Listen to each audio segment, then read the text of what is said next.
Welcome back to my channel, lovelies. I know I'm back. It's been such a long time since I've seen you, loves, but I promise this rebranding, this time that I'm coming around, has been in the makings and highly anticipated by me.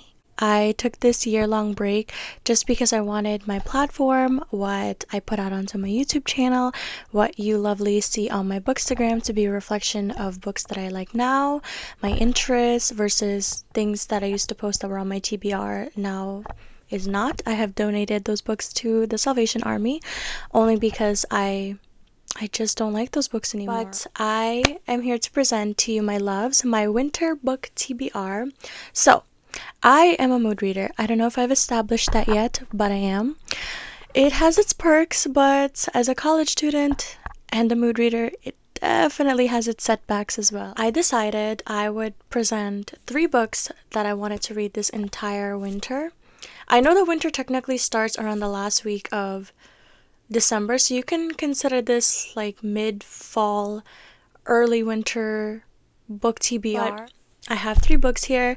If we're shooting to be ambitious, maybe 4. I never want reading books to feel like a chore, only because reading is a really fun activity, at least for me and for my viewers. So, without further ado, let's get started. So, the first book that I wanted to talk about was Breaking the Habit of Being Yourself by Dr. Joe Dispenza. So, I am only 25 pages into this book, but I really like it. It's been an easier book to digest. This is not the only book I have been reading so far, hence me being a mood reader, but I figured it would be a great book to include here, and it is on my winter book TBR only because this is a book that combines, self-transformation along with neuroscience.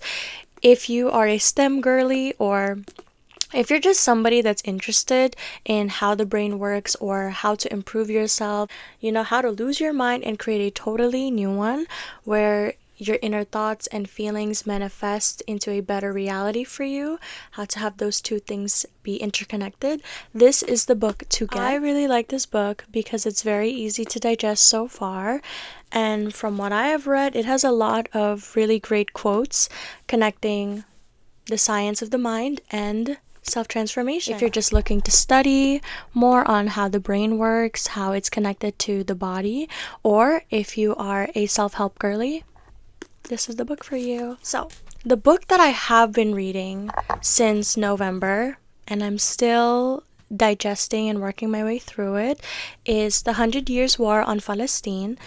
As you lovelies know, what's happening around the world is not new. It did not start on October 7th, and it is a great thing to be informed, and books are a great tool to help you achieve that. So, this book is written by Rashid Khalidi, as the title suggests, that talks about the history of settler colonialism and resistance from 1917 to 2017.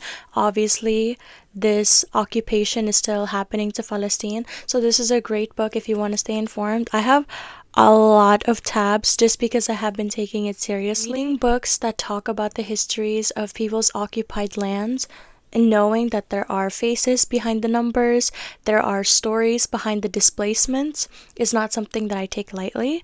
So this book is a great way to understand and to start diving into the history of it. This is the reason why I haven't really been able to finish it yet, only because it is very historical, so it's a little different from the genres I'm used to consuming, but nothing that I cannot handle. So I'll probably still be reading and diving through this in January or whenever I do my check-in with you, my loves. But this is also on my winter TBR. We love an informed gal. The last book that I have here physically is Love Redesigned by Lauren Asher, her newest book. I got it at Barnes & Noble in the store, as you can see. I really wanted to tab this. I have my little tabs right here. I haven't started tabbing it yet, only because when I read the 40 pages of it in Barnes & Noble, I fell in love. But I knew that I was already reading The 100 Years War on Palestine, so I told myself I want to get through a book first, whether or not it be this book or a book, before I completely start this one. But it's so great if you're looking for something with Latinx main characters. This is the book for you. If you're looking for a billionaire romance, dual point of view, this is the book for you. I love hearing what men think when it's written by women. Plus, look at how pretty the lavender color is. It's also very textured. So this part right here, love, it's so fun to touch. But it's a very, very beautiful cover. I should probably get rid of the sticker. I will get rid of the sticker after this back. It says, Julian, if I ever caught on fire, Dalia Munoz would fan the flames with a smile. So, when she returns to Lake Wisteria, I fully intend to avoid the interior designer, at least until my meddling mother exploits my savior complex. The faster I help Dahlia find her creative spark, the sooner she will leave town. But while I was busy getting rid of Dahlia, I overlooked one potential issue. What happens if I want her to stay? Dahlia, people say the devil has many faces, but I know only one. Julian Lopez, my childhood rival and family frenemy. I vow to steer clear of him while recovering from my broken engagement, but then the billionaire makes an irresistible offer. Renovate a historic house together and triple our profits. And who doesn't love a profiting main character queen? Giving in to our desire is inevitable, but falling in love? That isn't part of the plan. So like I said, if that sounds like something that you lovelies might enjoy, pick up this book. Oh, I didn't even plan on my nail polish matching the book cover. It's so cute.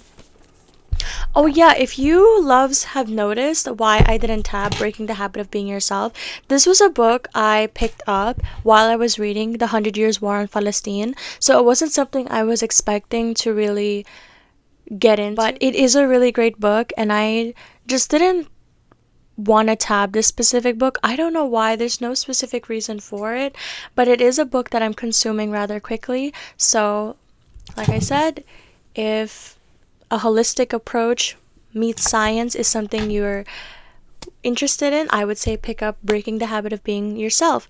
And the last book on the list that I want to talk about is The Holly Dates by Brittany Cherry. Hopefully I'm pronouncing her first name correctly. But it is a book that is dual point of view. I read one of the free samples online. It's something I want to do from now on instead of just, buying books based on the cover. And it is something that I've been practicing for a couple of years. I wanted to start reading books first before I buy it. My 6th grade teacher was the person to tell me to read 20 pages of a book first before deciding to take it home. That way, you know for sure if it's a book that you love or if it's something that'll just make its way back into the shelf. But it is a book about a girl who vows to never date again, especially after being left on the altar. But then years later, she doesn't know what life has in stock for her. I am really excited for that book. It's very wintry. It's very, festive looking. And we love a POC main character. So that is my winter book TBR for now. I will see you lovelies again. And thank you so much for subscribing.